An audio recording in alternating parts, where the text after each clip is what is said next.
Halo Infinite has just got some bad news, but also some really good news. The sorts of news, the sorts of changes that it needs to actually be a long-term, healthy, sustainable game. It also very much does tell us, though, kind of why they got into this situation. So by the end of today's video, you're going to understand everything you need to be up to speed with Halo Infinite and make your own decisions on it. So we've got to start off, though, with the initial plan and the expectation, right? Of course, Halo moving to being free-to-play for its multiplayer was quite a big change. We're going to get a little bit into some of the iffy decision-making there with the business team and how they've changed on that. But ultimately, they said, look, we're going to have to do the campaign co-op in Season 2. We're going to have to do Forge mode for Season 3. That's their initial plan. That's people's initial expectations. Also, we all see the game's been delayed by a year. And I think there's generally an expectation that while there may be a few quibbles, they'll have things a bit better sorted out. That, of course, is where Season 1, Heroes of Reach, comes into play. And this was a bit of a strange one. Before it came out, we found out it would be 6 months long. Now, that then had some implications for what people expected for the campaign co-op and the Forge mode. That was rough. But then we had issues like the way the challenge system was designed. Odd things like not having career XP, career progress, just so many bizarre things. The store not feeling that good, and of course the customizations that we were used to having in Halo being stripped away in favor of the core system that very much was tailored towards monetization design. And of course then the strange situation where it was quite Reach themed. It was a lot of gear sets that we had known, or at least styles that we could recognize from previous Halo games, where we unlocked them for free. So being asked to pay for them in the store felt, well, really quite bad. Add into that a few little mix-ups with some aspects of the actual game, gun balance issues like, say, the commando being a bit weird, general quality of life issues, players' frustrations with there not being, well, enough maps, enough variety in game modes, and generally speaking, a feature regression from, well, what we're used to in Halo. And we have the situation that's been dominating the headlines over the last while, where this game's concurrent users has just been dropping and dropping and dropping. Now we are seeing daily peaks in the 8,000 to 9,000 range on Steam. Steam is not everything for this game, but absolutely that is not where Halo will want to be. And if I was to tease where we're going to go in today's video, I'm just going to have a bit of a quote here. This is a quote from the live stream that they just did. They announced the roadmap, and they said, "None of us inside 343 look at this roadmap and are happy with it." The team are being very clear that they are not happy with things. And in fairness, while Season 1 has struggled, they have done a pretty good job of communicating.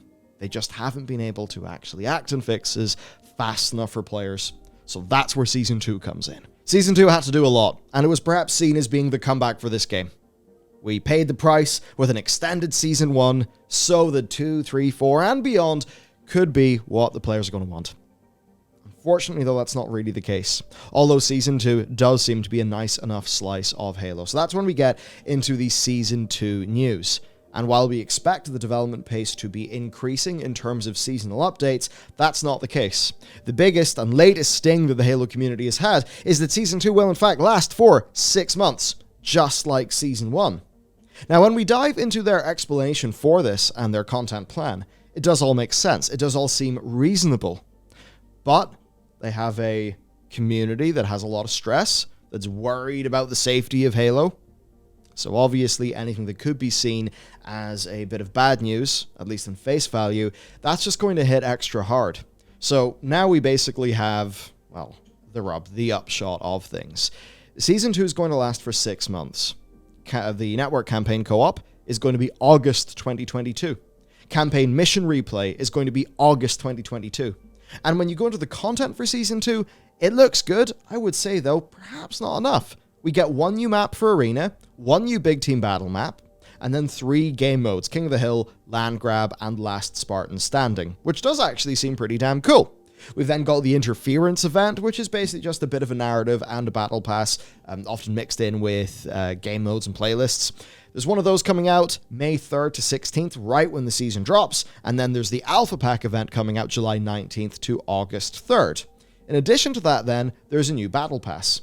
And this is the sort of thing where if you are just catching bits of Halo news, catching headlines as you see them, you might not really understand what new Battle Pass actually means, because there are important differences with the design of this one. There are fewer consumables. It comes with enough credits to purchase a Battle Pass within it, or of course buy some things in the store.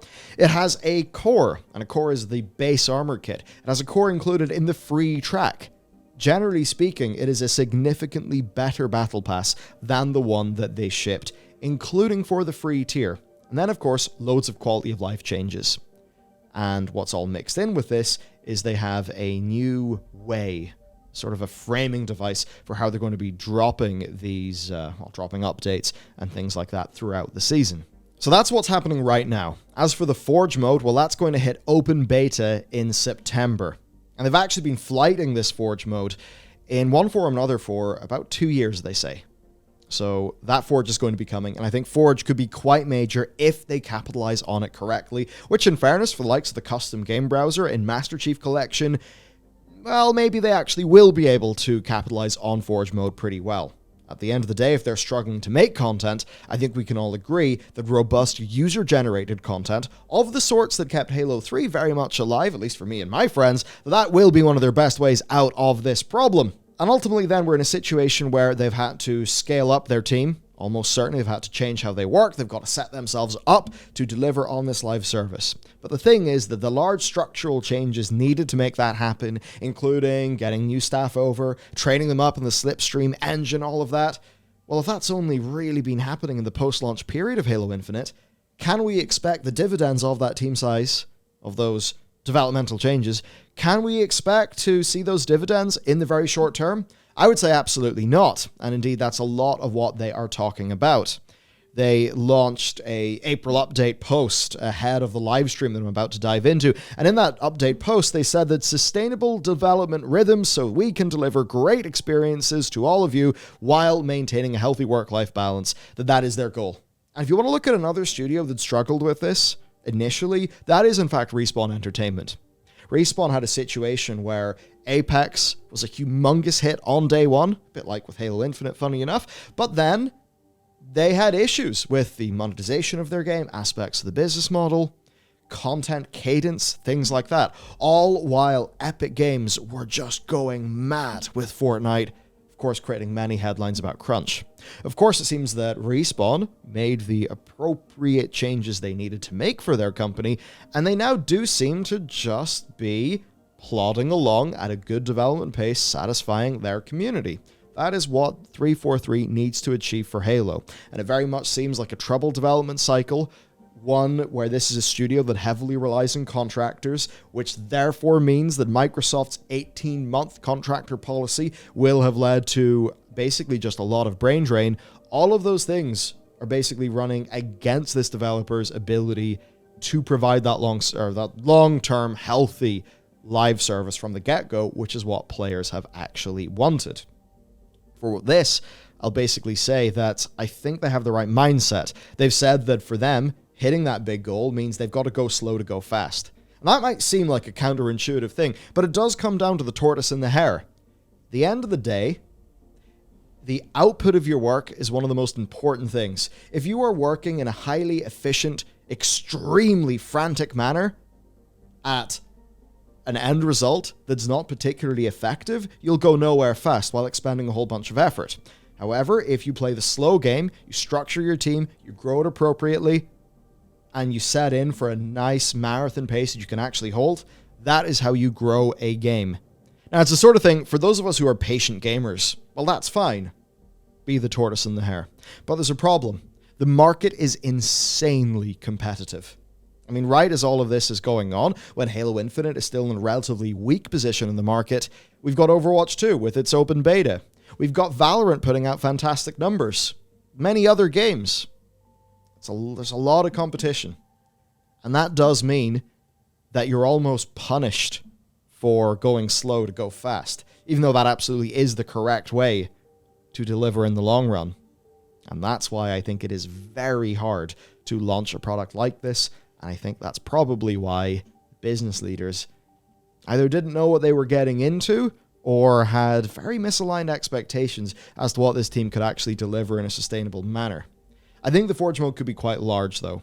I mean, what they've said here is, we've successfully had it in private flighting for a limited audience. They've decided to forego even a large-scale formal flighting program and go straight to the open beta. I think that very much means that they know there is a slice of that Halo audience that absolutely wants the custom game experience that Halo used to be very well known for. Now, for Season 2, they've got a new thing worked out called drop pods. Basically, you could say it is a minor incremental patch just bundled up in a name for a thing, right? You know, hey, we got a drop pod coming. That's more marketable than, hey, we got a hotfix coming. But within these, which they ideally say they want to be going on monthly, we should expect a better, more predictable cadence of the sorts of just fixes, etc. that we would want. Now, all of this leads us into the most recent breaking thing just ahead of Season 2 for this game dropping, and that was this developer live stream. It was a really good live stream, in fairness to them. And while initially I think the various different chats were pretty brutal, things began to turn around as they went through it. And certainly looking through the Reddit and the like of that, it does seem that at least their most dedicated players, while frustrated, I think do understand that they are trying to get themselves out of this situation. I'm not going to belabor every single detail, but basically, like with that quote I said earlier on, they were really fucking real about the situation that they're in, that they know they're not meeting player expectations. They covered aspects of the business model that are changing for the better. They reiterated the Battle Pass system being one where your Battle Passes don't expire. They talked about how the Free Pass is going to be better with more cosmetic unlocks. They talked about how basically the free Battle Pass will come with a full core in it, which is a big upgrade over the previous Battle Pass. And just generally speaking, lots of details that are important to the overall play experience of this game. Now, there's also upgrades and things like that coming to the likes of the challenges and such, but no details here. That's already been talked about in their post-mortem blogs. I think for me, one of the main things is that they are working on a career progression system instead of it just being the battle passes. And evidently, they are working quite a bit more on the future content for this game. It is just going to take a while. One thing that did interest me, though, is, I do care about the Halo world. I want to see what's going on in it. There's going to be a continuation of the storyline through this. A nice little touch is that your character, as you have customized it, will actually be in the cinematics, and they plan this storyline to be woven between the different seasons and to be a continuation of the Halo Infinite story. If I was really trying to read into some of what Joseph Staten said, I might even think that they're going to be doing something a bit more in the future than just the standard, here's a little cutscene for the story in your, live service game. Wouldn't hold to that. Certainly would be interesting, though, especially when you think about 343 efforts with the Spartan Ops feature of Halo 4. Anyway, there you go. That's basically all you need to know about Halo. For me, I'm not going to do a square peg round hole. I'm going to hop in, hop out, check out the new things, leave, but plan to come back later without burning myself out. I think that's probably the best way to enjoy a game like this, so that when they have hit the inflection point of a lot of the back-end work they're doing right now, they've actually hit that, and the content's there, and it's good, I want to feel primed, ready, and not burnt out. That's how I'm going to basically approach this game.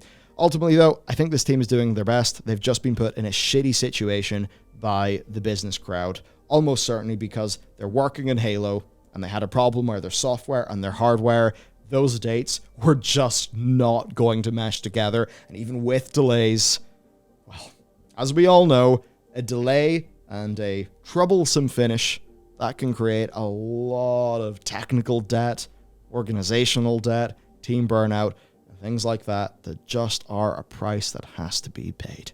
That's it. That is the situation with Halo Infinite. Let me know what your thoughts are about this game. Will you be happy to come back when they've hit that inflection point? I know I will, and I hope it's something we can both enjoy. See you next time.